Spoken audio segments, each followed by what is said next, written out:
Whew. Now that was a close one, but it was never really in doubt. Arizona and the Cats escaped Cincinnati with the W on their first Big 12 road game. We have all the breakdown and analysis, plus some lineup tweaks for Tommy Lloyd if he's listening close. In 30 seconds, you're listening to the AZ Wildcats podcast. Don't go anywhere.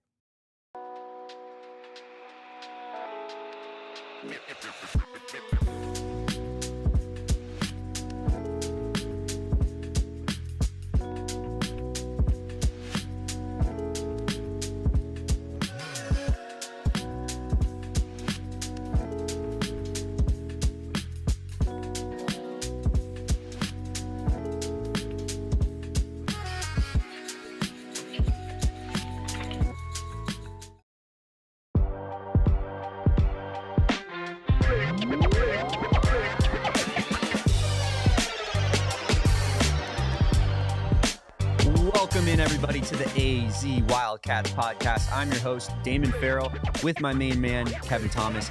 And, of course, you are listening to a post-game W show. The Arizona Wildcats, of course, take down the number 16 Cincinnati Bearcats, 72-67 in Cincinnati, as Tommy Lloyd's Wildcats improved to 7-5 on the season, or 8-5 on the season, actually, 2-0 in conference, and maintain the lead with the pack there as far as the Big 12 standings go. Obviously can't do better than 2-0.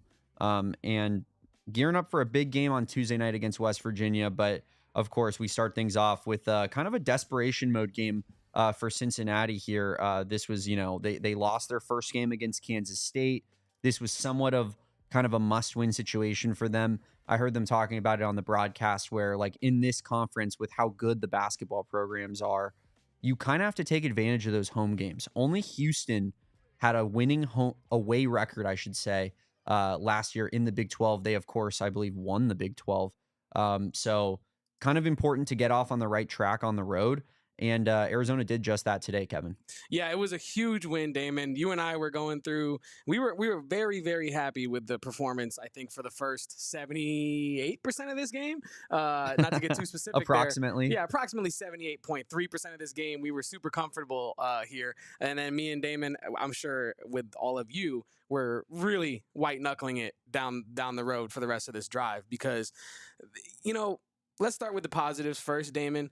I think what stuck out to me was the fact that Arizona's defense, my goodness, and for the majority of this game, Arizona's defense was unbelievable. It was connected, active hands, forcing turnovers. I said it in our show yesterday when we were previewing this matchup, that Arizona has to turn Cincinnati over. Cincinnati had a season-high turnovers in their loss to K-State, and tonight they had 11, which is just 3 short of that season high. So Arizona was able to do a great job of turning them over, making them uncomfortable. I said also yesterday that the offense goes where Simas Lukosius goes, and he did not have the day that if you're a Cincinnati fan, you wanted him to have. With Simas, he went here, had 2 for 6, 1 for 4 from 3, and just 9 points, 3 assists, 3 rebounds as well. But that's not going to cut it if you're Cincinnati. And I think Arizona did a great job of suffocating the routes, kind of bottlenecking them in a way with their offense. Yeah, and to your point, Kevin, on KenPom now, automatically updated after the game's over, Arizona is 27th in the country in defensive rating. I believe when we took over this podcast, they were 25th, so they've dropped a couple spots, but that, of course, is coming in their first couple of conference games there, so a little bit more difficult competition. And that offensive rating creeping up into the top 20, 17th now, Kevin. Arizona sitting at 14th in net rating in the entire country. I think, we're seeing this team really round into form a little bit more. It's just been that problem with closing games out, right? We saw it again today. We saw it against UCLA. If this team could play like they do for the first 78% of games, like you mentioned. 78.3. 78.3%, my bad. I skimmed us on that 0.3. If they could play like that for the entirety of a game, they would be one of the top 10 teams in the country right now. I don't think that's an exaggeration. So, obviously heading in the right direction, learning how to win a close game here, but not exactly the way that we as Wildcats fans wanted to end out this game, given the close to 20-point lead. Yeah, and it's kind of coach speak in a way, but you do have to learn how to win. And I'm not saying Arizona doesn't know how to win basketball games, but what I am saying is when you enter a new conference that's as tough as the Big 12, Damon, you and I have discussed this. Every team is going to be competitive. Every team is going to be tough, which is the main key of all of this. And so it's very positive to see Arizona be challenged and overcome the challenge and stave off what would have been the largest comeback for Wes Miller as a coach. Last year, Cincinnati had 5 wins when trailing by 10 or more. So I wrote down that stat in the first half because I was like, whatever. And then later in the game, I was thinking, oh no, like, am I about to have to say that, Wes Miller's largest comeback is no longer 15? Thankfully, it's still his largest comeback. But yeah, no, my point with all this is, if you think that Cincinnati can't hang in this conference, you're in for a rude awakening with the rest of the teams that Arizona has to face. It's going to be tough, but there are a lot of positives to take away from today. Yeah, and we talked about it when we were not live on air. These first 2 games that we've gotten in the Big 12 feel like maybe like the perfect case scenario to start off your Big 12 schedule. Like as far as a team that is learning how to play in this conference and how physical the brand of basketball is in this conference, playing a team like TCU who plays that very physical style brand, but maybe isn't the most talented of teams that this conference sees, and then kind of that step up to Cincinnati where, yeah, they're a little bit more talented than TCU, but they also still play that very hard-nosed defensive style of basketball. They're not great offensively.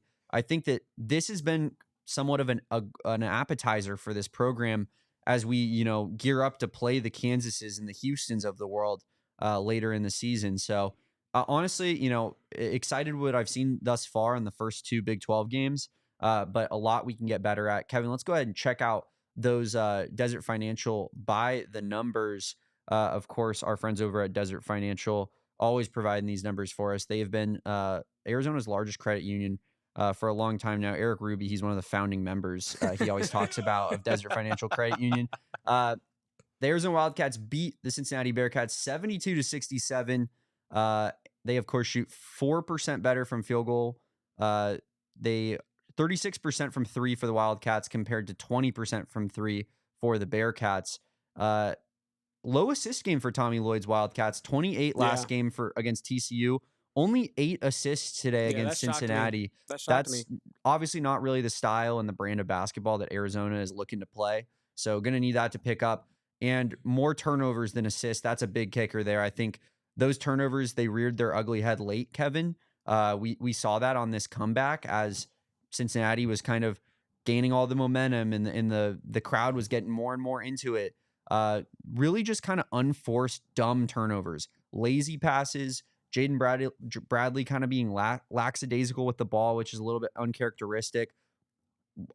Arizona can't have a negative, no basketball team can, but especially not Arizona can have a negative, assist to turnover ratio, Kevin. Absolutely not. And you and I discussed it almost ad nauseum in points during this game of like, what is going on in the half court offense at times? Sometimes Arizona seems to just get completely bogged down in the mud, and then it takes like an 8-0 run for the numbers to kind of balance out for them already. But yeah, you cannot have a segment in the end of the game where you go 3 minutes and 20 seconds without a field goal in the last 4 minutes of the game. You're just going to take the last 4 minutes off offensively. You can't do that. And so I think that the half-court offense has to get figured out. We're going to talk about some bigs here later in the show that could really help with that, because we do know that as phenomenal as Arizona's guards can be, the guards can only do so much if the bigs aren't producing in the paint and opening that up for them. And so I think that Arizona's offense needs to find a way to look more well-rounded for long periods of time. I think when Arizona's offense doesn't dictate the game on that end of the court, it is dictated to at times, which is a problem. I don't know. I think here's how I would kind of put a comparison to it. It's like in football when your defense has been incredible for an entire game. Say you're up 14-0 on a team, or you're up 14-7 on a team, and obviously you've been pitching 1 touchdown defensive performance for 3 quarters now. Then it hits the 4th quarter and your team starts playing prevent defense. Oh, we got to keep everything in front of us. We can't let them tie this game up. It's like, you guys, the level of defense you've played up to that point in the game was working. there's no reason to change it up. And to bring it back to Arizona, Kevin, like it feels like we get out to these runs and we're playing our brand of basketball. We're playing the way that Tommy Lloyd wants to play when we're up 19 in this game. And then when Cincinnati's like, hey, we're going to find a way, we got to find a way to claw this thing back. They slow it down. They try to, have like really make us dribble it out in the half court. Yeah, they get physical. We're sitting up, like we got someone who's, getting pressed up on, being defended high in the half court, just dribbling out the shot clock for 8 seconds. And it's like, why don't we move the ball around? What happened to the ball movement? What happened to the flow of this offense? It feels like that they're just trying to tick as much time off the clock as possible at times. And it's like, I just don't understand why we go away from what had made us successful to that point earlier in the game. It's not to cut you off, but to add, it's like, I think of that moment where Jaden Bradley and I believe it was James tries to take the ball from him at half court near the end of the game. Yeah. And there wasn't like an urgency to keep that ball safe. Like the offense lacks urgency when teams are trying to fight and claw back into the game. And I don't know how you can instill that urgency, but it is, to your point, it is almost like when the offense is in that playing not to lose mode, as opposed to trying to take the game from the opponent.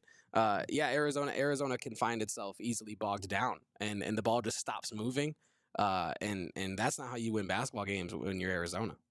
Yeah, I think that was a huge issue for me, and that was, I think, what drove Cincinnati's comeback. One thing that also drove Cincinnati's comeback was, I think the starting front court. Hate to say it, and we'll obviously talk a little bit more about that, but it leads us into our next topic of conversation, and that's going to be who our player of the game was. And that, of course, is our backup big, Henry Versar, who only scored 8 points, 4 assists, 8 rebounds. Maybe that doesn't jump off the screen at you. Like, why is this guy player of the game over Carter Bryant? Carter Bryant didn't miss a shot. But Henry Versar had 2 steals, 2 blocks, hit both of his free throws, and was really the only positive presence we saw from that front court tonight, Kevin. Yeah, I agree. I think Versar, his growth this season and his willingness to step up into the role that's been asked of him has been truly impressive. And he jumps off the screen at this point, where he's impacting the game in every facet of it. He's shooting the ball. Yeah. He's blocking the ball. He's getting steals. He's getting putbacks. He's rebounding. He's getting real physical down low on those the rebounds. Perimeter too. I'm truly impressed with what Versar has been able to do in his new role that he's found himself in. And Arizona needs it if they're going to make noise in this Big 12 conference, because Awaka has not been the player that we thought he might be able to be in the Big 12 as of yet. Still still some time, but his hands, I've been unimpressed with his hands, like the ball security. He had to travel today. Like, it's just some of the fundamentals with these bigs where it's like, what are we doing trying to iron out these wrinkles in the game at this point? Trey Townsend, similar thing, where we're watching the game, and with all due respect to Trey Townsend, at times it just looks like he's not up to par with Big 12 basketball. And I don't know if you feel differently, but there are just certain sequences in the game where it's like, we can't have Townsend out there playing like that. Yeah. And he did start the second half well. I will say that. I think he had 6 points to start the second half, but that doesn't necessarily make up for the rest of the plays. The 6 points he scored the entire game, by the way. Yes. Those 6 points. I mean, it honestly has been pretty disheartening what we've seen from our starting front court this season. And we were in a kind of a weird situation where if you look at our bench, like, you feel, at least me personally, I feel a lot better about the 3 guys that played on the bench than I do about 3 of the guys that are in the starting lineup. And Arizona's, I think, best version of themselves involves 3 bench players in that closing 5. And we've discussed it before, Kevin, and while it doesn't really, who cares if you're starting, if you're playing starter caliber minutes, as long as you're closing, that's kind of what's more important. And if Tommy thinks that this dynamic is better for this team, then I'm all for it. But it is really a weird discrepancy where you have Versar, Bryant, and KJ on the bench, and you have ADO, Townsend, and Awaka in the starting lineup. And those 3 guys are pretty uninspiring in general. They feel a lot more like bench caliber Arizona players than the other 3 do, in my opinion. To play devil's advocate here, Damon, a thought just crossed my mind with the lineup situation. When Versar went out in this game in the second half, that is when Cincinnati started their comeback. They went on an 8-0 run, correct, and found a lot of success when Versar was not in the game. maybe Tommy Lloyd's logic, and again, I'm speculating here, but I'm just trying to make sense of why you wouldn't start the two clearly superior players. Yeah. Maybe you're thinking, okay, when Vesar and Bryant come into the game, they're probably going to face off against the second rotation of guys, right? So they might be able to have an outsized impact, right? Now, it is like a little bit of chestnut checkers. The other coach can sub in and out, but they like the coaches have their plan for their rotations, right? So if you can try to mess with that, try to see where you have advantages matchup wise, you take advantage of those. Like if you think that Townsend and Awaka, if you're Tommy Lloyd and you think Townsend and Awaka can hang tough for the first, 3 however many minutes and keep, pretty much keep it even, and then you can take advantage of the your opponent's bench unit with Vesar and Bryant and get them going, get them into a rhythm, and now they're really rolling. Like Bryant didn't miss a shot today unless he missed one near the end of the game. So I think maybe that's the logic, but I still think you should be starting Bryant and Vesar at this point. Yeah, I mean, I think we're kind of at the point now where we're maybe trending in that direction. And as long as Vesar can continue to show that he's going to be consistent about this level of play, I don't see how you can't start him in particular. Like, I can wrap my head around Carter Bryant, but Henry Vesar, like, just what we've seen recently, like, if he continues this little run here, there's no chance he shouldn't be in the starting lineup. We're going to talk more about that lineup, more about what we saw out of Carter Bryant tonight, and more about Henry Vesar and whether or not he should be starting for this team right after this break on the AZ Wildcats podcast.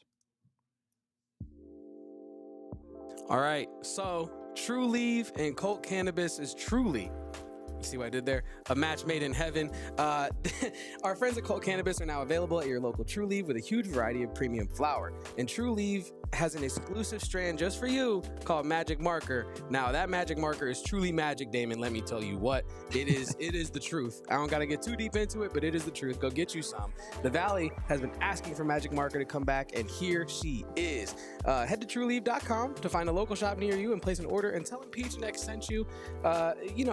Great flower is hard to find these days, Damon, but with Colt Cannabis, they make it so easy. They just drop fire strain after fire strain after fire strain, and we love our partners with Colt Cannabis. So like I said, get over to TrueLeave.com and find your local shop near you and tell them PHNX sent you. Don't forget, January 11th, the Maricopa True Leave location opens. Be there, be square. That's all I gotta say on that. Going to want to hit up that Maricopa location. Also going to want to hit up Carol Royce Team if you're in the market for buying a home. Carol Royce is a family-owned and operated team locally in the Valley here, and they've been serving the Valley for a really long time. How long? They've sold over 12,000 homes across the Valley.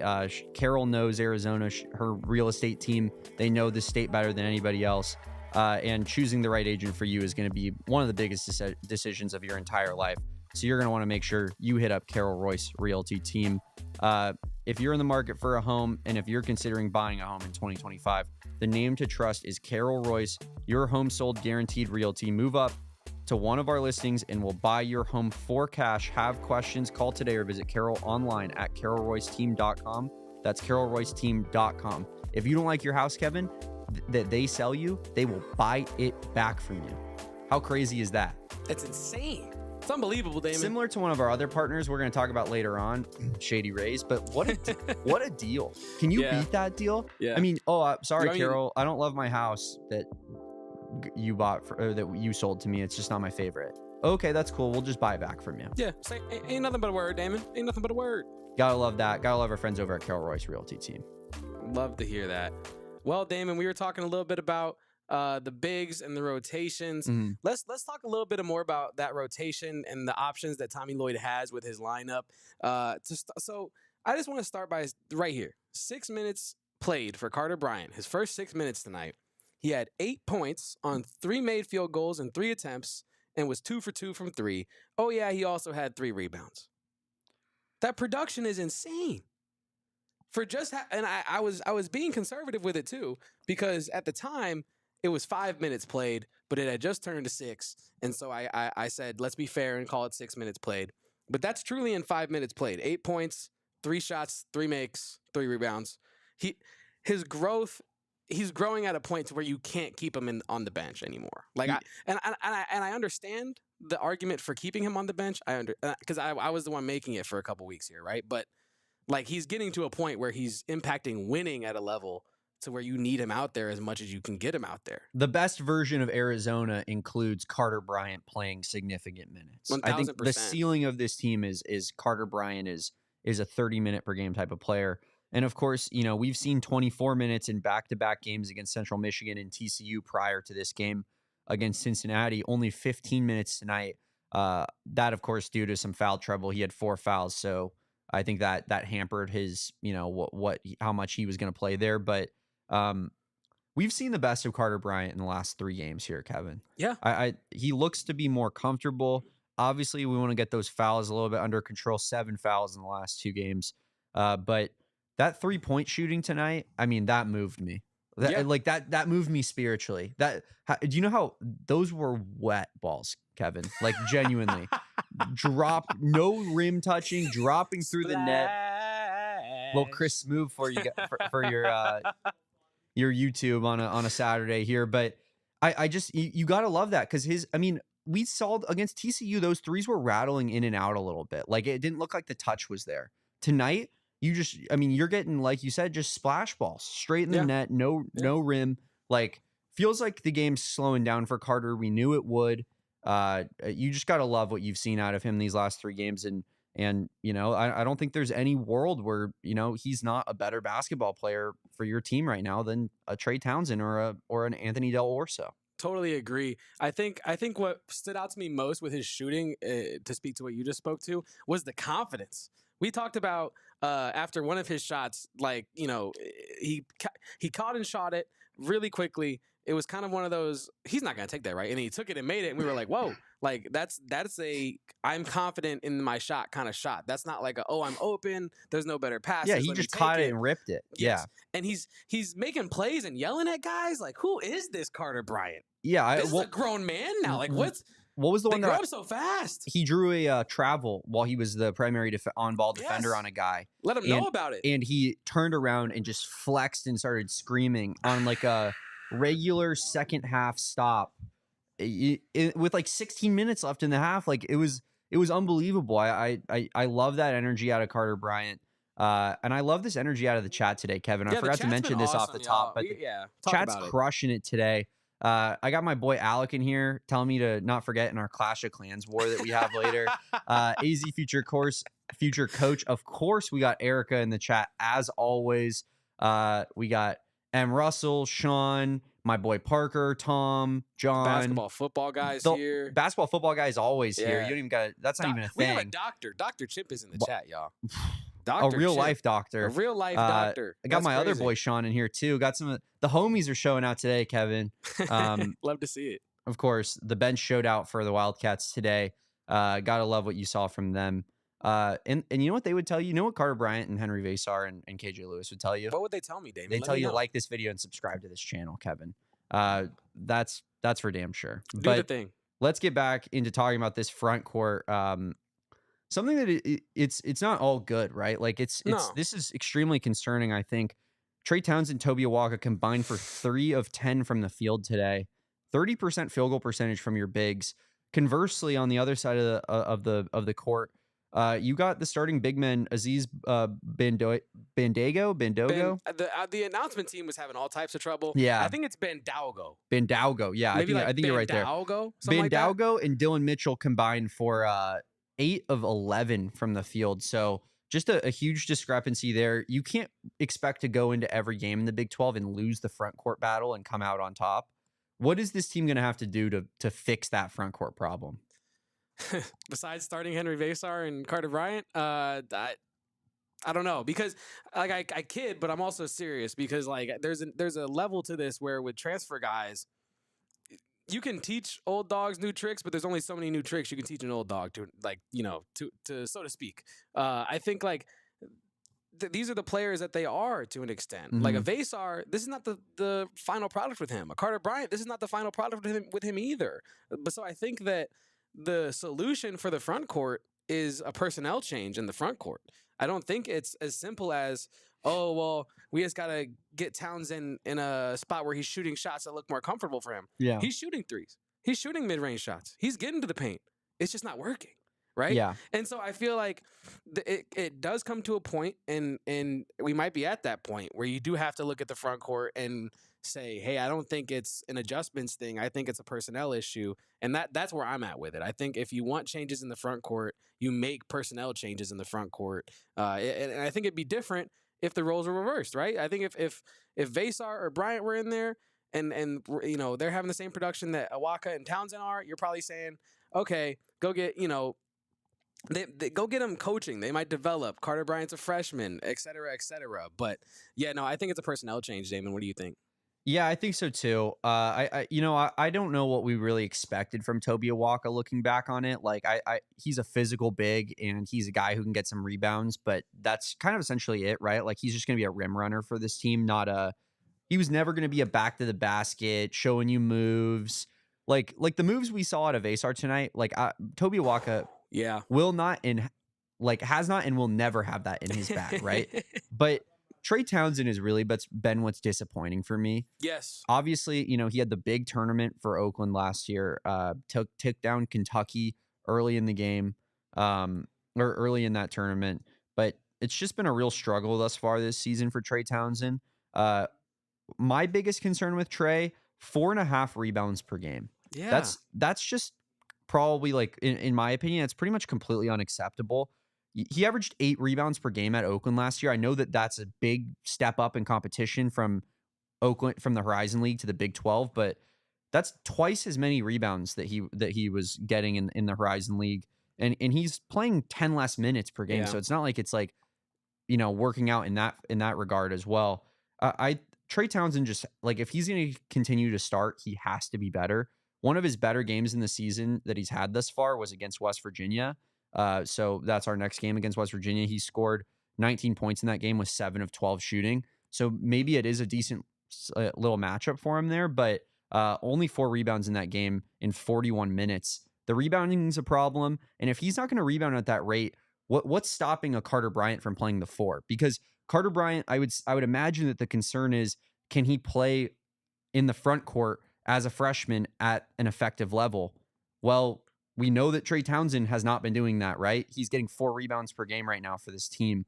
Like, this team is a good rebounding team in general, but like, what would be the downside, for Carter Bryant at this point over a Trey Townsend? Damon, I'm the wrong guy to ask, because I don't think there is a downside about it, because I've been saying this. Like, I think, like, you watch the two players play and it's just so night and day. Like, the athleticism, the impact, like the abilities on the court. Like, it's night and day. I think maybe, and Saul and Corey talked about this on McHale Madness recently. I think what's been holding Carter Bryant back is his defensive rotations, his adjustments on defense, and just his ability to stay locked in on that side. The mental side of the game. Yes. The side that he hasn't had to really work with, because he's been playing high school and AAU ball where they really don't do any of that. Yeah. And so, and I think, like, if you want. And Dr. Chimp asked this in the chat earlier. They said, do you think that if Brian keeps playing like this, he's gone after one season? If you want to see him reach his potential, now is the time to give him that starting role. I think I think now is the time, because we're starting off January, roughly 2 months away from all the big money games and all that. I don't think you want to put him in the starting lineup later in the year. Now that he's proven that he's starter quality, in my opinion. So I say you get him in there. I say there is no downside. I say maybe see if Trey Townsend is better off the bench. KJ Lewis seems to think he's better off the bench. So maybe Trey Townsend's like better off the bench. I don't know. Yeah. I mean, I just, like, I'm looking at Trey Townsend's game log, and I guess what's just so concerning for me is, like, you look at that NC State game last year. I mean, he shot 44% from the field, so it's not like he was just hitting everything.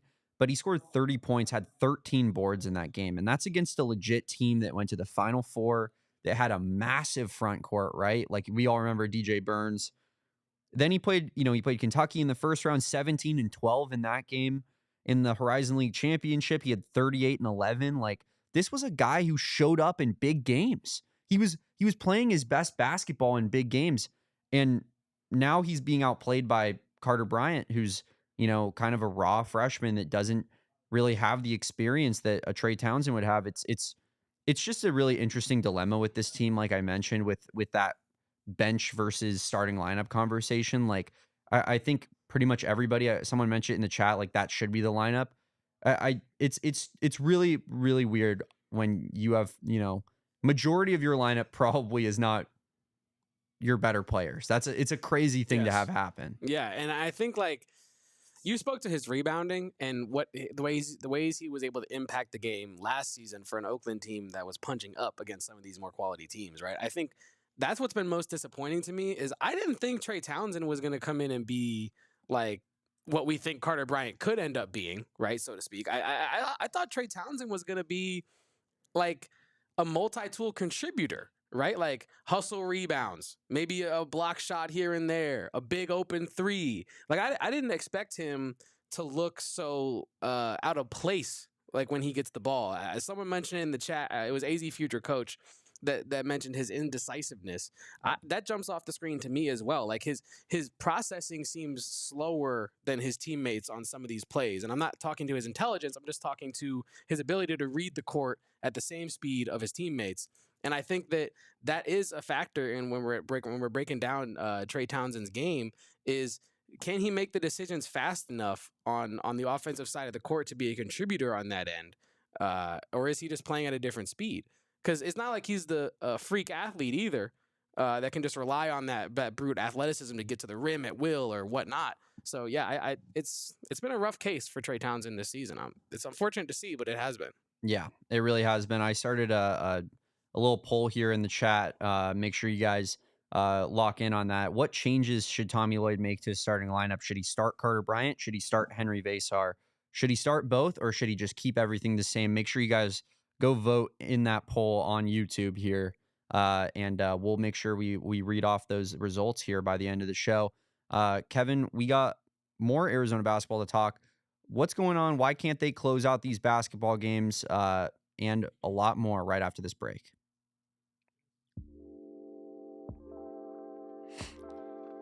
All right, friends, let's talk about Sanderson Ford. Sanderson Ford, the biggest Ford dealership in the nation, guys. And that's not just Arizona. That's right. I said the nation. All of the US of A, of course, where Ford is founded, where Ford has always been operated. So that means something. And of course, Sanderson Ford is a proud vehicle partner of PHNX Sports. We're thankful to have them as a partner. They're thankful to be here in the Valley. They do a ton of work in the community, whether that be at Southwest Autism Research, St. Mary's Food Bank, Military Assistant Mission, Special Olympics of Arizona, and so many more organizations. They're always donating. They honestly, where they thrive is that they're not your typical dealership. It's not, hey, slicked back hair, slimy dealer. He's going to just try to do whatever he can to make a quick buck off of you. Sanderson Ford really wants to make sure that you're going to love your vehicle, that you're going to enjoy your vehicle, and that you're going to come back to them when you want to buy your next vehicle as well. They got a great team over there. They're like family to us. They always treat us right. And of course, they're the most awarded Ford dealership in the country for customer satisfaction. That's through that familial environment that they've cultivated. Get a new 2024 Ford F-150 truck with 3.9 APR financing for 66 months, plus up to $4,000 cash back. Similar savings on over 900 new and pre-owned vehicles on the lot, or any other vehicle you're choosing at Sanderson Ford. Well, Damon, once you go to Sanderson Ford and get you a great, sturdy vehicle, why don't you make your first stop America's thirst stop, and that is Circle K. Join the Inner Circle. It's a free membership program. It's easy to download on your phone. I did it right there at the pump when I signed up earlier this year when I first came here to PHNX. Signed up right there at the pump, sent me a text, bada bing, bada boom. And look, I'm saving. I was because unfortunately I've filled up my gas tank 5 times since then. But in your first 5 fill-ups, you get 25 cents off per gallon, Damon. That's per every single gallon in your tank. Crazy work. But after that, once you do get that great deal, you then save 3 cents per gallon every day. Plenty of other member exclusive benefits and deals and discounts. That's including like when you show up to the gas station, they have like the ads on the windows. Yeah, those are Inner Circle ads. You can get like a hot dog with chips and a large drink for like what is it, like $1.79 or something crazy? They have some great deals at Circle K, some great snacks as well at America's Thirst Stop, where thirst meets its match. And honestly, Damon, real quick, I think I know, but what's your favorite Circle K snack? Well, I've been really into those chocolate covered almonds, which I think is where your head was at. But we did get some of those in the office, so I've kind of just had a steady supply of them. Which I feel like when you have a steady supply of something, it just kind of takes away the desire, the specialty of it and the pizzazz of it. So maybe I'll have to go kind of change that answer. What's yours? Give me yours. Mine's the peanut butter stuffed pretzels. If you're looking at the rollers, though, they have some good roller, like the cheesy, the cheesy taquito things. Those don't miss. Those are crazy. Yeah, the tornado. Yeah, I like some good kettle cooked chips. You just can't go wrong with Circle K. They got the nut mixes. They got it all. They got it all. You can't go wrong, and that's why you should join the Inner Circle for free today by downloading the Circle K app. Terms and conditions apply at participating locations. Visit CircleK.com for more details.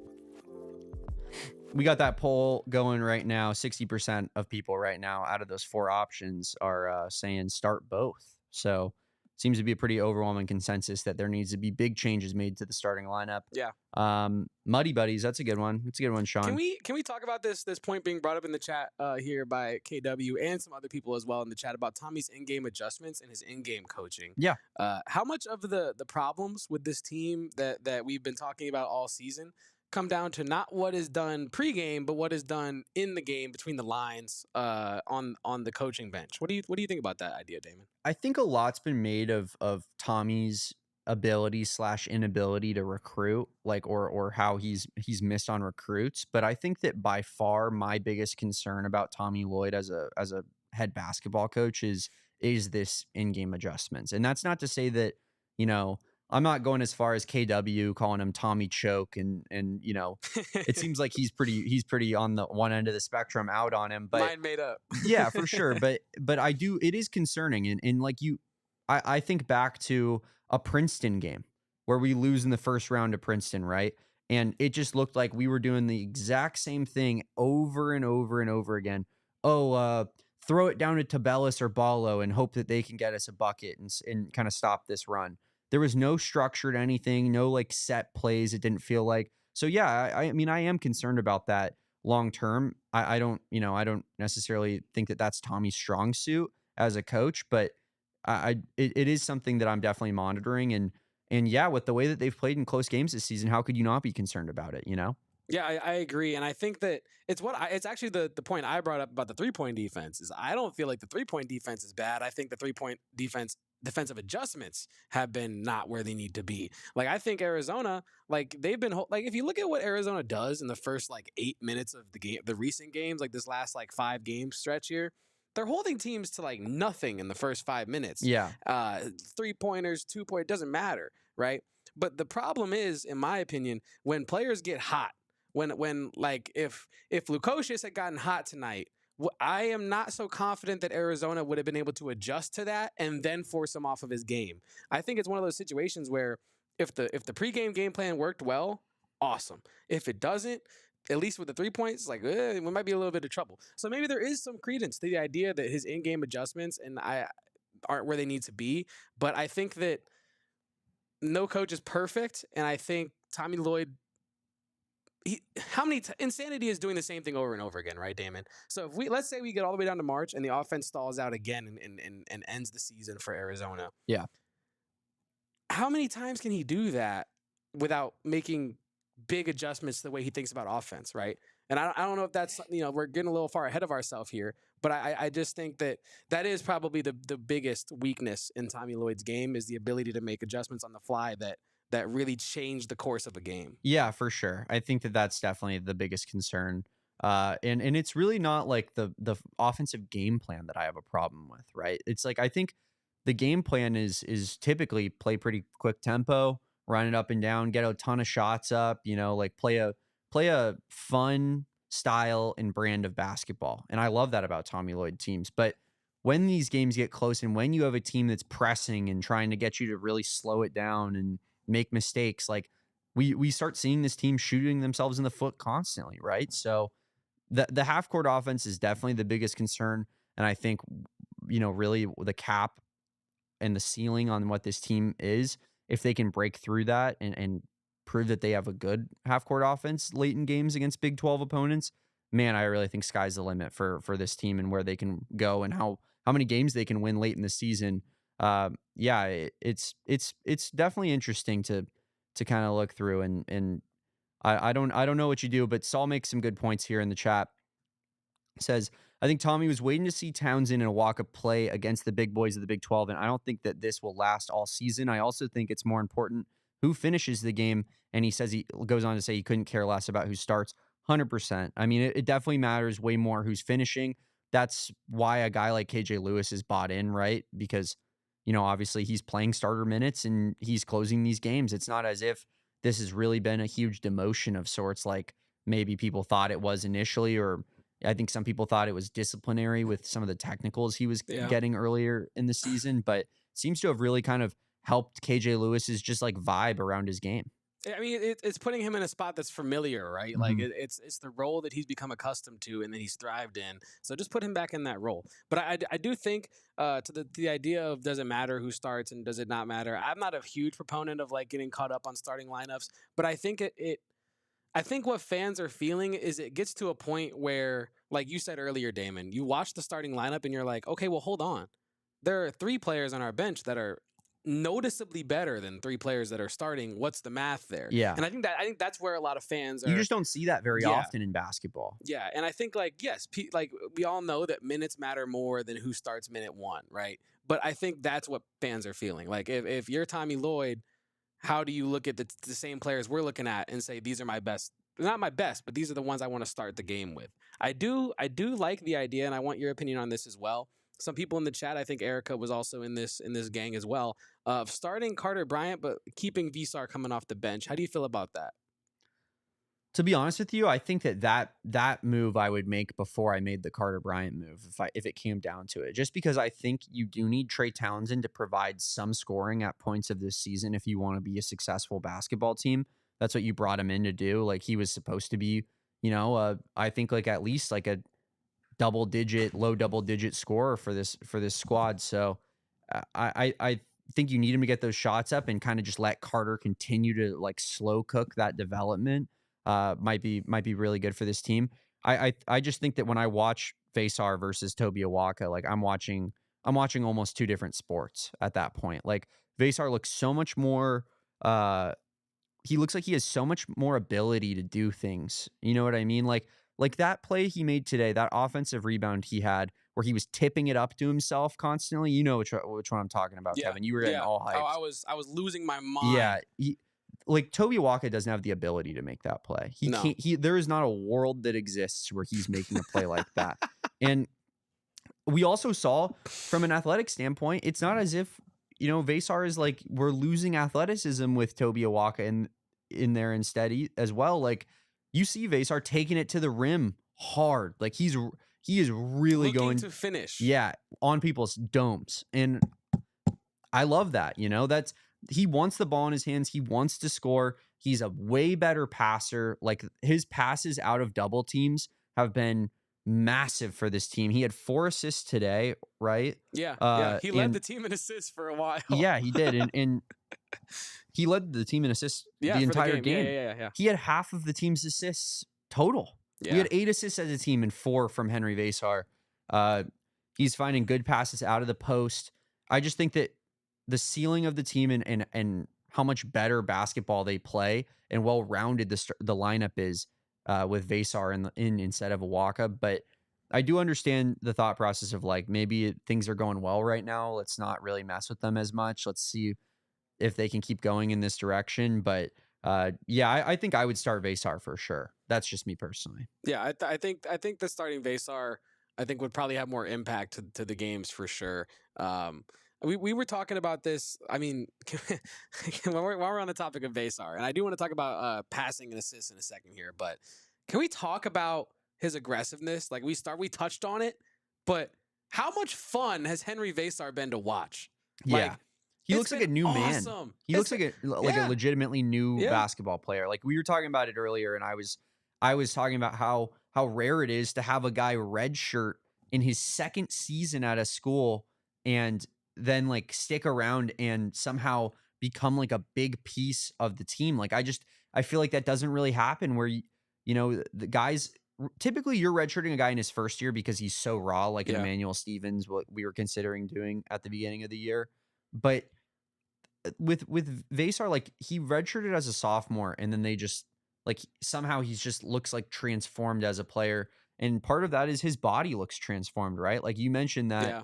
he didn't look like this No, last yeah. year. What like No. what we're watching. His like he's very broad. He looks like he's, He's put filled on a out a ton little of bit, weight. yeah. Yeah, like he's physically ready for the style of basketball that his profile of player was going to play. And Yeah. I think that's been the biggest difference. Yeah, and I think back to preseason when one of the biggest question marks for the team was like, can the bigs hang in the Big 12? Because we know it's going to be physical. Yeah. But I mean, obviously we've been talking about it ad nauseum, but the jury's still out on Townsend and Awaka. We know Awaka can handle the physicality at least. But the Vasar, for me, Vasar and Krivas at the preseason, but now just Vasar was the big question marks for me of like, can they hang with the big tough physical teams? Yeah. Vasar said that ain't no problem. Yeah, That is not a problem. his best games have been against the physical teams. Yes. Even yes. the he and thrives in the darkness. we were mad about it, especially me. I was on a flight home from South Carolina when the UCLA game was going on, and I was sitting in the back of the plane, like my parents can attest to this, like screaming at the 8-minute scoreless run that Arizona went on in that game, in that comeback that UCLA had. And while I was mad at Vasar for taking those early shot clock 3-pointers that he took in, pretty succinct possessions, at least he was confident enough to take that shot, right? Yep. Like he wanted that shot. And that's kind of wild to see from a guy who hadn't gotten a ton of playing time at that point in the season. And on top of that, he was in the game because Tommy was seeing him play physical. Tommy was watching him bang with the UCLA bigs down low, watching him rebound, watching him get physical. Like I think that it's clear as day that that's why he was playing now after watching him a couple games after. And then you can point to UCLA, TCU, Cincinnati, 3 extremely physical teams. UCLA plays like a Big 12 team. Oh yeah. They play Mick Cronin is built for the Big 12. Is there a coach more Big 12 No. than Mick Cronin that isn't in the Big 12? No, he is the most non-Big 12 Big 12 coach right now. And I it bodes well for how Henry's going to play in the remainder of this Big 12 season. Yeah, no, I agree with what you're putting down here, and I I was thinking about like if Vasar, we were talking about Carter Bryant's ceiling, right? Can we talk like Vasar's ceiling is pretty high too at this point. Like if he can consistently impact the game in all phases and at least give you 8 rebounds and at least give you like 8 points. Like that is huge for an Arizona team that just needs an impact big so badly. And I think when we're talking about this offense, right? This is what I wanted to bring up earlier. Vasar had 4 assists tonight. You brought up how it was half of the team's total assists. And Crazy. yes, while Vasar having 4 assists is awesome, like his passing is surprising, all of that, he can't be a top 2. It can't be a top No, 2 that can't happen. That's not total a on your recipe team. for success. Like that's an indictment of the offense. Absolutely. More so than it is like an indicator that Vasar is actually Nikola Jokic. Like you know what I mean? Like the offense cannot get so bogged down that your center has your most assists on a team with Jaden Bradley, Caleb Love, and KJ Lewis on it. Yeah, like I think that just is unacceptable. it is absolutely an indictment of the offense. And I think it goes to show, like we were talking about, how slowed down they got by Cincinnati's defensive game plan in that second half as they were trying to close the game out. Like, I don't know. Can't have that. Got to keep playing your game. We got a little bit more to talk about. We'll preview West Virginia a tiny bit right after this break here on the AZ Wildcats podcast. Well, Damon, Carter Bryant, Henry Vasar, they got some bright futures. And you know when you're looking at a bright light, what do you need? Some sunglasses. Who's got the best sunglasses? Shady Rays. Now, Shady Rays, get ready for the season ahead with the quality shades built to last. Our friends at Shady Rays have you covered with premium polarized shades that won't break the bank.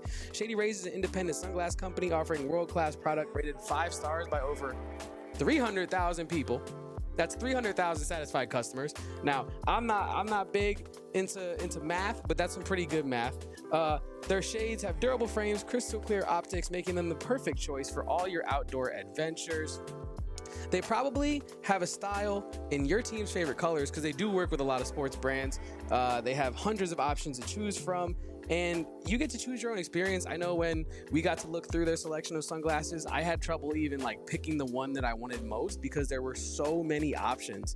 Like there were pages and pages and pages and variants of different styles. Like you want aviator polarized, you want regular, just everyday kind of vibe polarized. It's all there. Well, when they give us our free pair of sunglasses from Shady Rays, our like little care package that we have, you scroll through the website and it's hard to even pick one. You're like, I want that one and that one and that one. There's just too many options. Yeah. Like there's just too many good options. But the best part is, Damon, if you somehow don't love your shades, you can exchange them for a new pair or a return worry-free within 30 days. There's no risk when you shop. Their team always has your back with personal and fast support.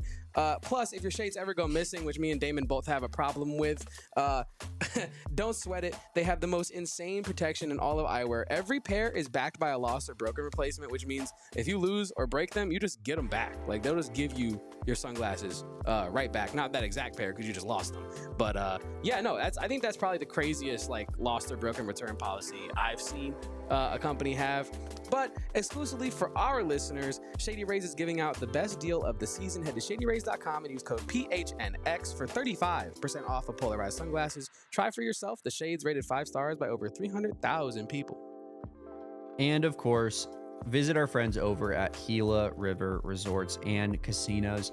There's almost nothing I love better than like a little staycation, Kevin. Oh, and yeah. There's no place to staycation better in this state than at Gila River Resorts and Casinos. Of course, they have their 4 locations: Wild Horse Pass, my personal favorite, Lone Butte, V Kiva, and Santan Mountain.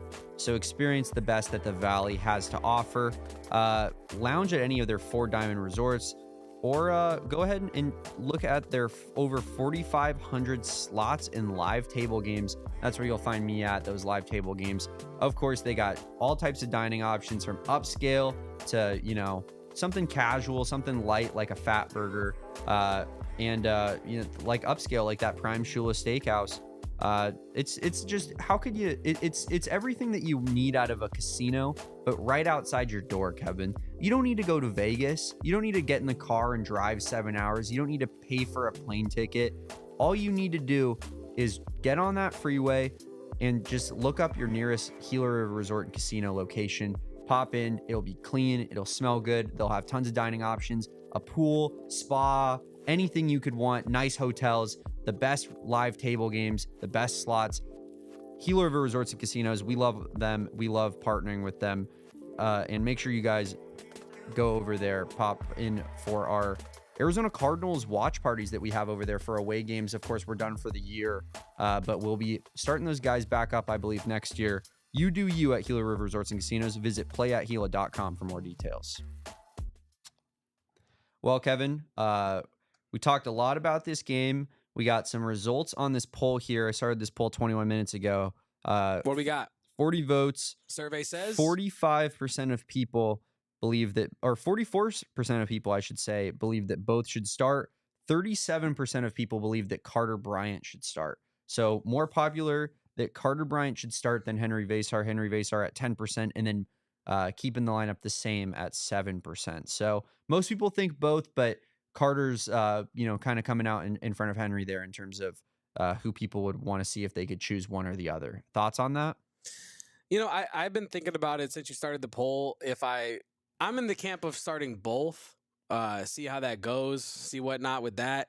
I almost see the argument more for starting Carter Bryant over starting Henry Veysar. And now I know that might sound insane and crazy, but just hear me out. Because I think like Veysar, we were talking about this a little bit during the game, Damon. There were some times where Veysar would sit for a little bit and we'd be like, he's kind of been sitting for a little while. Do you think like he needs more rest because he's kind of still playing into this starter shape? Like playing shape is another thing. Like I'm playing starter minutes is a different thing. And so I think that you continue to ramp up Veysar in a way in which he is comfortable. And then I think that you take the training wheels off Carter Bryant now and see what he can do in the starting lineup. We know he can ball out when you give the minutes to him. So give him the minutes. Let's see it happen.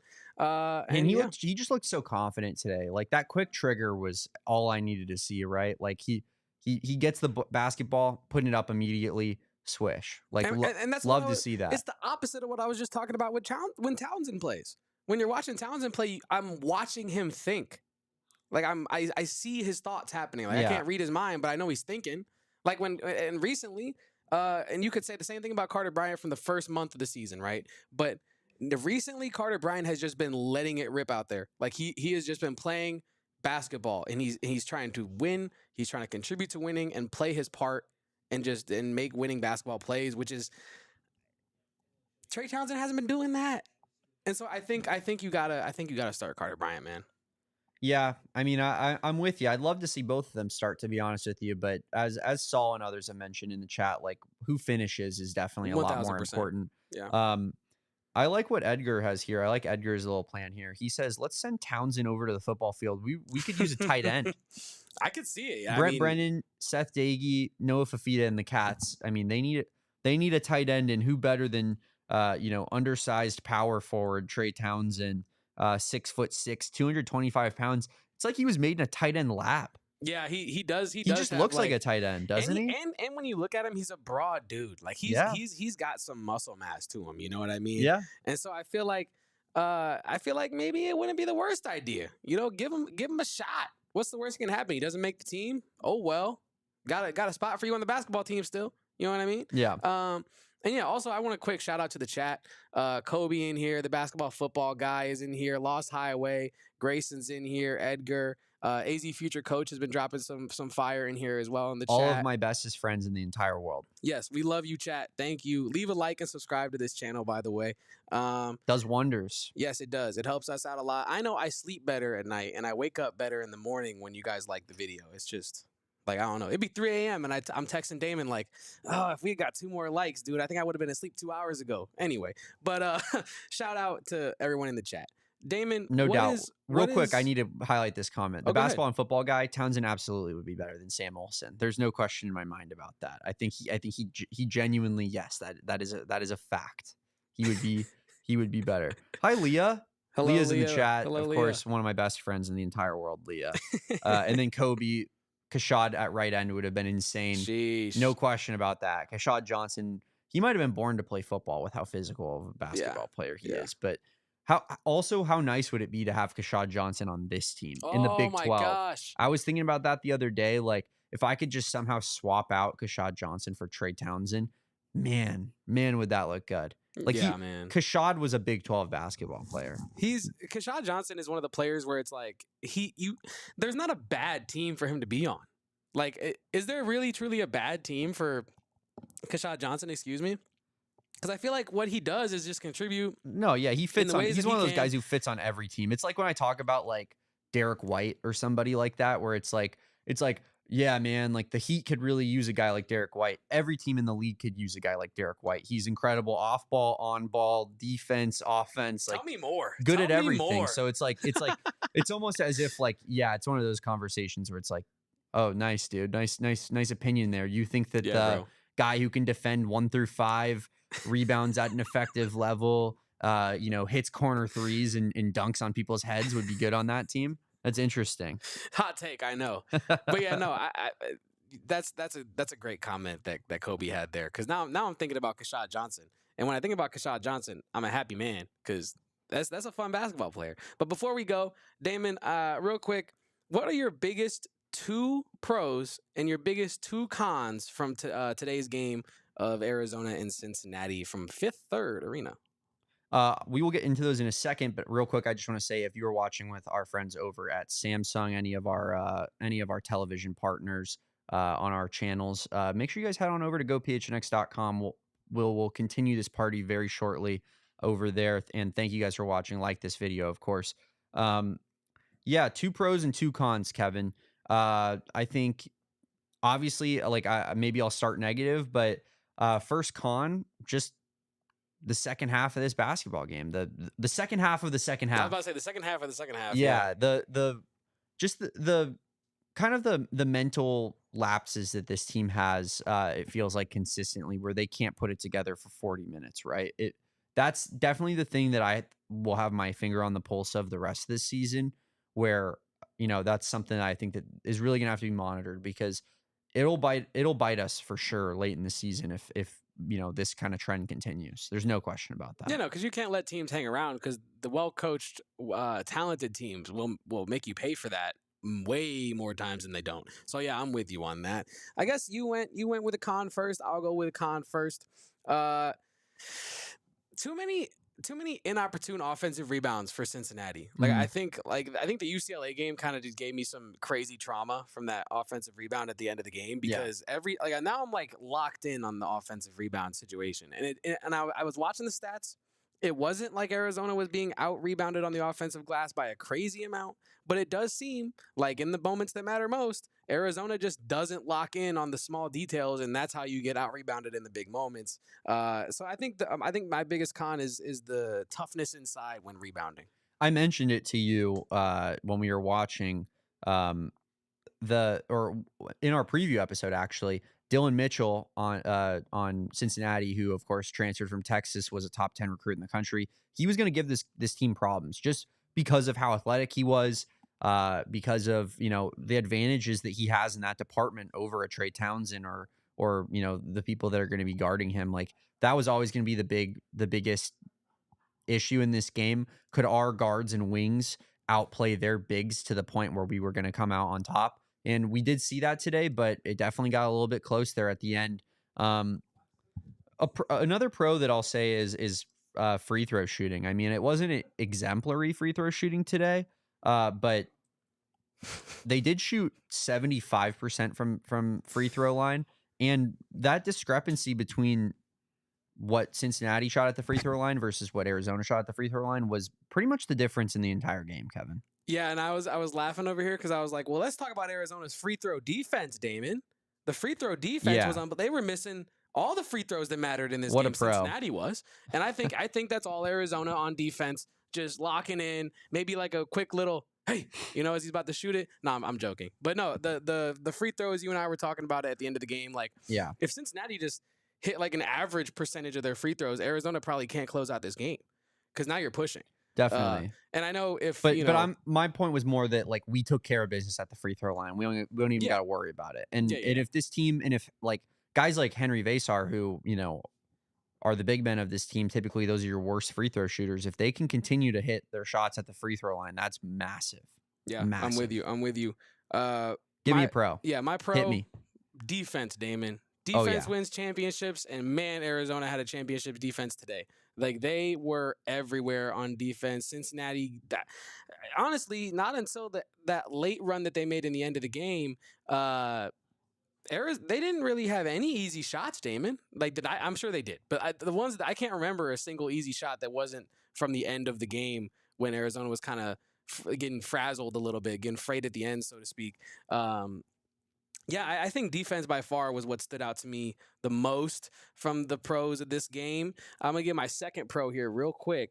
Oh man, I'm choosing between two. Wait, let's go. So we went con, pro. Let's go back to con and end it with a pro for both of us at the end here. Send the fans home happy. I'm going with my next con, and that's going to be the turnover to assist ratio, or should I say the assist to turnover ratio. Edgar puts it in there. Con is lazy passes. That goes into what I'm saying. Of course, we looked at the stats earlier. 8 assists for the night, 28 assists in that TCU game, 20 less assists. Henry Vasar was your leading assist getter with 4 tonight of those 8, which is wild. And then, of course, you turn the ball over 12 times. So you have 50% more turnovers than you do assists in this game. That can't continue. This team has to be effective, moving the ball around.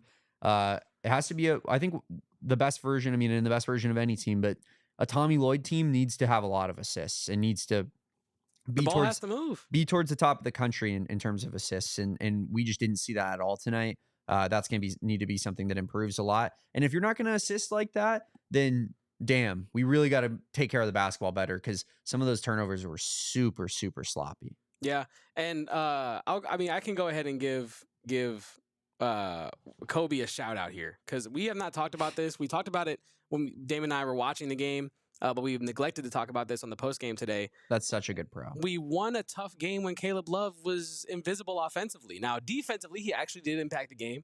He had, I believe he had a block and 2 steals.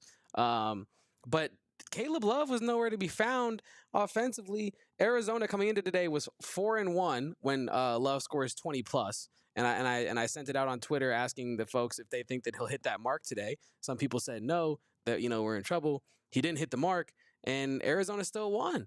And so you love to see that. So often, I literally just broke down on this opinion the other week that finally I was like, yeah, I believe it. As Caleb Love goes, Arizona goes. Yeah. But this was a huge win in that column, and Kobe is so right about that. No because doubt. Caleb Love was invisible when we needed him. Now I just want to steal that for my last pro, but I'll be a good boy and I'll think of something else. What was your next con, Kevin? My next con is going to be the front court. We talked about it. Yeah. But the front court was just we can't keep having performances where the front court literally is just negative. A net negative. You can't have that. We talked about it ad nauseum on today's episode, so I'm not going to go too much into that. But yeah, the front court of Awaka and Townsend, just their contribution was one of the bigger cons for me today. Yeah, for sure. And then I think, damn, I had something for my last pro. Shoot. Skip me, Kevin. Skip me. Come back to me. I'll get my last pro here. I'll get my last pro. I was going to give it to Henry Vesar, but we talked so much about him that I can't do it. I'm gonna give my pro. I got it. You want me to skip back in front of you? No, I got it. Okay. I was gonna give mine to the Cincinnati crowd. Yeah, they were good. Because I'm a pro for us, for Arizona fans. Oh, come on.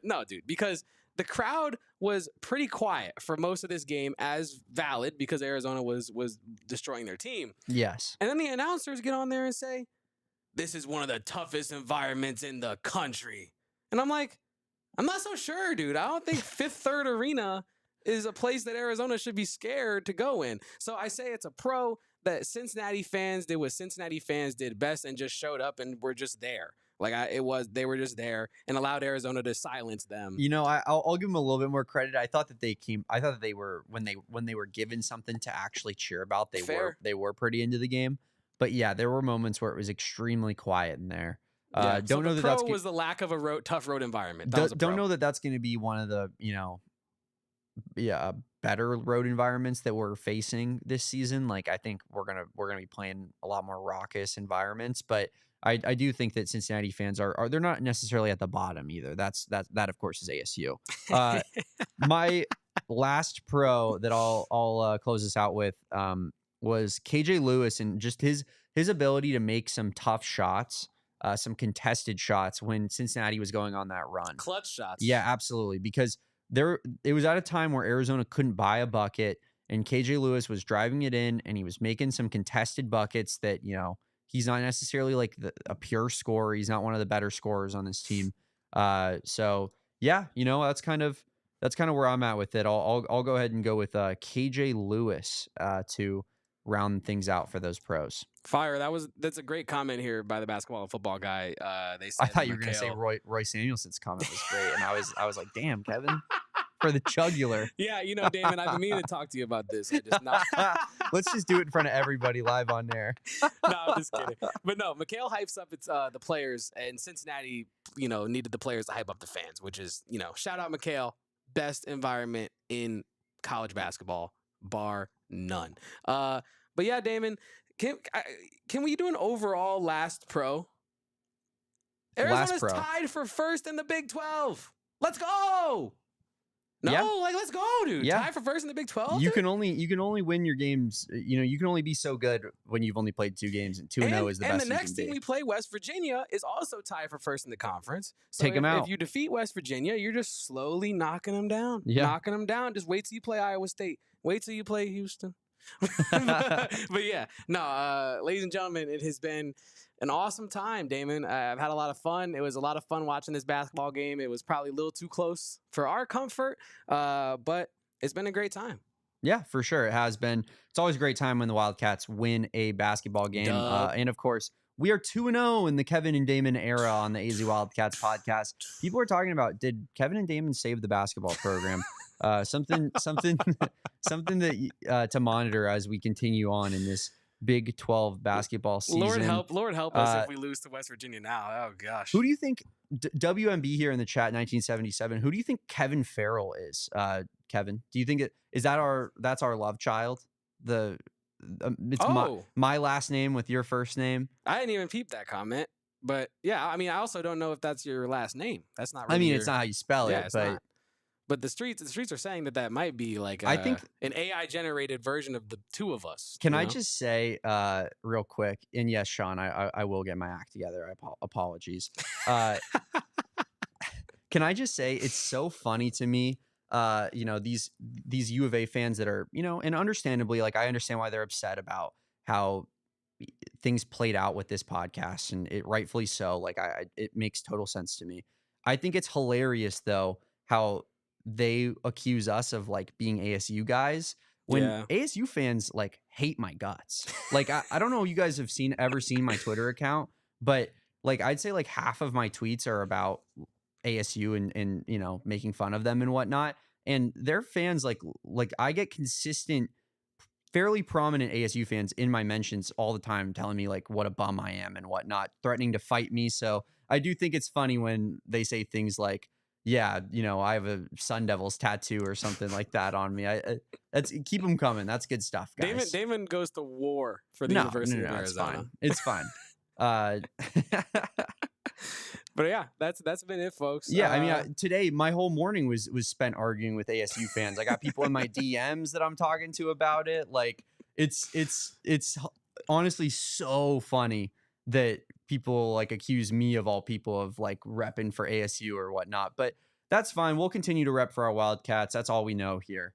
And we'll continue to give you guys the most complete coverage of Arizona basketball, Arizona football, Arizona athletics in general. Give them the real, Damon. Absolutely. Yeah. We had a short go up last night. I made one of the Bryce James commitment. Make sure you guys go check that out on our YouTube channel. Follow me at Damon Dog. That's DAWG. Follow my boy Kevin at Kevo Posts. That's me. KEVOPOSTS. Yes. And of course, follow PHNX_Wildcats on all social media for that main account. That is going to be the hub, guys, for all Arizona athletics information. Thank you guys. Thank you. Shout out that whole chat for watching. We love y'all. We love y'all. Yeah, we really appreciate you guys. Like I said earlier, you guys are all of my best friends in the entire world. Kevin, anything quick before we get out of here? No, the cats are buzzing, y'all. I don't know what to tell you, but the sky is not falling. Arizona's a good basketball team. Maybe not the best basketball team in the country today, but they're up there. All that matters at the end of the season, who's the best basketball team. And I think things are trending in the right direction for our Cats. That's going to do it for me and Kevin. Thank you guys for watching. Make sure you like this video, subscribe to this channel, and always remember to bear down. We all silly like the mayor.